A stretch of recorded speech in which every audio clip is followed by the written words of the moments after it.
কেমন আছেন সবাই? আজ আমি যে ভিডিওটি শেয়ার করছি এই ভিডিওটি বেশ কিছুদিন আগের। এটা ছিল আমার ছেলের অন্নপ্রাশনের সময়।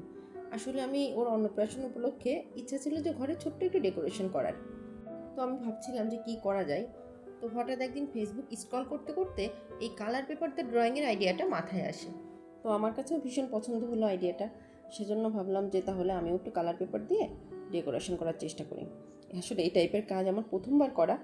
তারপরেও ভাবলাম সমস্যা কি, চেষ্টা তো করাই যায়। তো আমি কালার পেপার কিনে নিয়ে আসলাম, আর ডিজাইনটা আমি আমার নিজের পছন্দ মতোই করেছি।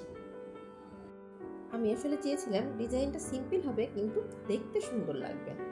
তো কালার পেপারটাকে আমি প্রথমে রাউন্ড করে কেটে নিলাম, যেহেতু আমি ডিজাইন করবো রাউন্ডভাবেই, সেহেতু আমি রাউন্ডভাবেই কেটে নিলাম।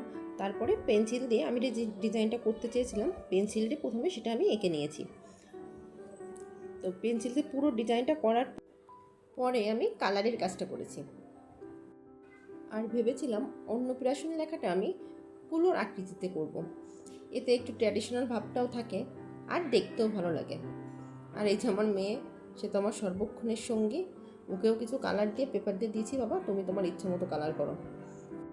আসলে বাসায় বাচ্চা থাকলে যা হয়, আপনি কোনো কিছু করবেন আর ওদেরকে বাদ দিয়ে রাখবেন সেটা কিন্তু হবে না।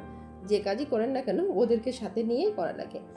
সেজন্য আমি ওকে কিছু কালার দিয়ে দিয়েছি যাতে ও ওর মতো ড্রয়িং করে আর আমি আমার মতো কাজটা শেষ করতে পারি।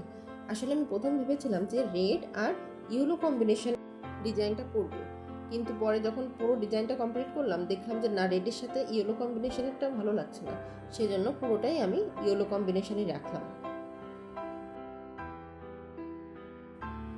আর এটা ছিল ডেকোরেশনের ফাইনাল লুক। কেমন লাগছে দেখতে বলুন তো?